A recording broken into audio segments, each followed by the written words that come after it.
السلام عليكم ورحمة الله وبركاته. كي دايرين؟ لاباس عليكم؟ كلشي بخير؟ نتمنىكم تكونوا كلكم بخير وعلى خير. البنات سمحوا لي، راه ديجا كنت حاطه هذا الفيديو، ولكن فيه واحد المشكل، واضطريت انني نمسحه وعاود تيليشارجيتو. المهم راه كيف ما قلت لكم، كما شرحت لكم في الفيديو، هاد الخدمه هذه فيها الوريقات، وفيها ورقات دائريين فيهم القلوبه بالطرز العادي. المهم هاد الطريزه هذه كتبين بان راه ممكن اننا نمزجوا ما بين الطرز الرباطي تدوار المرمى والطرز العادي. ويمكن لكم هاد الزواقه تخدموها بالطرز العادي كلها، يعني ما كاين حتى شي مشكل. دوك الوريقات تخدموهم عاديين. اللي بغى التطبيق ديالهم راه كاين في القناه. بالنسبه للاخوات اللي كتسول على بزاف ديال الفيديوهات، مثلا الطرز على المبرة ديال اللي كتجبد، راه كاين التطبيق، كاين جوج تطبيقات، يعني جوج فيديوهات اللي كاينين في القناه. بالنسبه عطا الله الموديلات، كيف ما قلت لكم راه كاينين بزاف ديال الفيديوهات في القناه.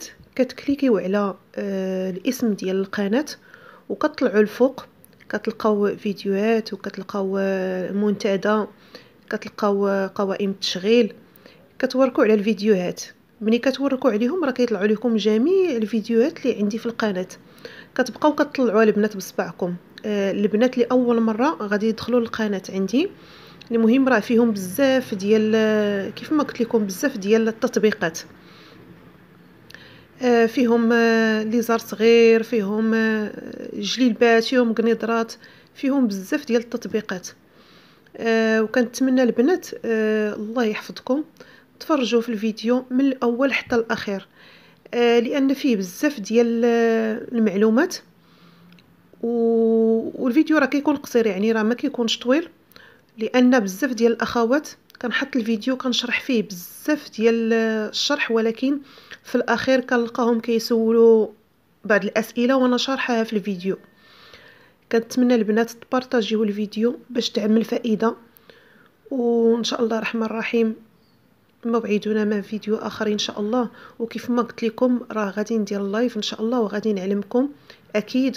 راه غادي ندير فيه البدايه ديال الطرز الرباطي. اول حاجه كيفاش غنتعاملوا مع الماكينه، ثاني حاجه كيفاش غادي نسيروا المرمى بيدينا باش تدي يدينا على الخدمه، والطريقه باش غادي نشدوا المرمى ان شاء الله باذن الله. الله يسخر البنات وتبارك الله عليكم، وكملوا الفيديو حتى الاخير. راه هاد الزواقه هذه زوينه تبارك الله. السلام عليكم ورحمه الله.